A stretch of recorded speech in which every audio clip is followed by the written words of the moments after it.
Hi, my name's Ivan Van Norman, and this is a quick overview of Mechs vs. Minions. Now, Mechs vs. Minions by Riot Games, yes, the same company famous for their hit video game League of Legends, is a modular board game of scenario-based cooperative combat set in the same world as their lore. Now, this box has a lot of minis, but you won't need that many for your first game.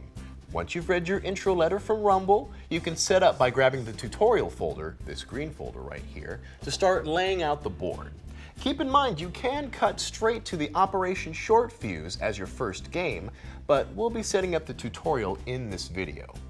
Now, set up the board per the guidelines on page 2 of the tutorial folder, just like this, including the crystal shards. Keep in mind, there is a school piece of cardboard right here that you have to set up onto the board. And make sure you keep your number dice and your rune dice handy. Now, during the game, you will be laying command cards along your command line right here. Now, each card will be a step that your character's mech must complete before ending their turn. Think of it like a line of code when you hit execute. You must follow each step in the command line until there are no more commands to execute. Now, the first stage of the game is for players, and it's divided into 3 pretty reasonable steps. Draft command cards, play the command cards, and then execute your command lines. Now, to draft your command cards, first draw 5 cards. 1, 2, 3, 4, 5. This is primarily for the prologue. You'll actually draft more cards for the first round in other scenarios. So, if I'm playing a 2-player game, I would make sure that every card is laid out for everybody to see. And in a 2-player game, starting with the first player, they would pick a card of their choice. Then they would pick a card of their choice. I would pick a card of my choice. They would pick a card of their choice until there is only 1 card left. That one will get discarded. Now, if you have a standard game with 4 players, that means pretty much everyone's going to get 1 card. But as always, with less players, you will get more cards. Next, you will take your command cards in your hand and you will pick one to slot it into the command line.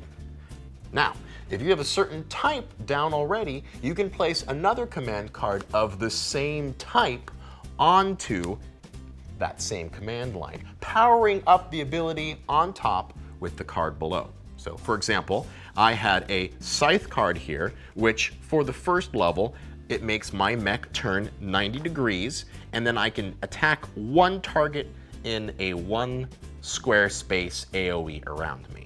Now, if I were to place another Scythe on top of that card, that would then upgrade to 2 targets within that same 1 square space, essentially making it more powerful. Finally, execute every command card on your command line, dealing damage as displayed on the card itself. Cones, lines, AoE, and so forth. Now, the Minion Phase. First, if there are any minions on the board, you move them.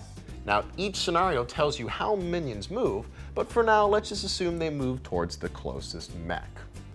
Then, we'll spawn new minions by rolling the rune die. Again, each scenario displays how this happens in their rulebook.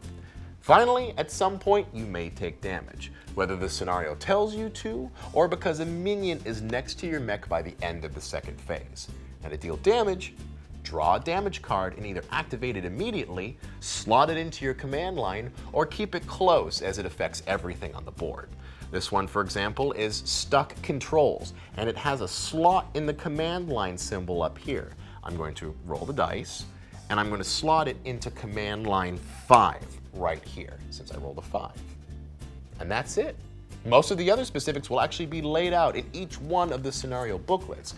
For example, the game following the tutorial will have some new rules: time drafting, towing, and new ability cards that become unlocked once you've earned enough minion kills. And if you have friends new to cooperative games, we recommend that you take the 20 minutes to play out the tutorial in order to get your gears juiced up. Then, move on to scenario 1. And that's it for Mechs vs. Minions. This game looks far more intimidating than what it really is, and the box is really well laid out so that all the pieces are easily separated in order for you to set up the board. As always, if you enjoyed this video, please like, subscribe, and leave comments below and tell us which game you'd like us to cover next. See you next time.